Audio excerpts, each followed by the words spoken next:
হত্যার বিচার চেয়ে একের পর এক বার্তা দিয়ে যাচ্ছেন তার স্ত্রী রাবেয়া ইসলাম শম্পা।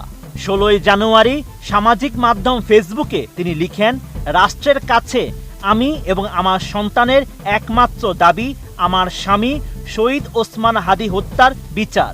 জাগতিক সকল চাওয়া পাওয়ার ঊর্ধ্বে ওসমান হাদী হত্যার ন্যায় বিচার। ওসমান হাদী হত্যার বিচার কি আদৌ হবে? একই সঙ্গে তিনি প্রশ্ন তুলেছেন, ইনকিলাব মঞ্চ কোনো প্রোগ্রামের ডাক কেন দিচ্ছে না? ওসমান হাদীর স্ত্রী লিখেছেন, প্রথমত বিচার হবে না এই শব্দটাকেই মাথায় আনা যাবে না। বিচার হতেই হবে, সেটা যে কোনো মূল্যে।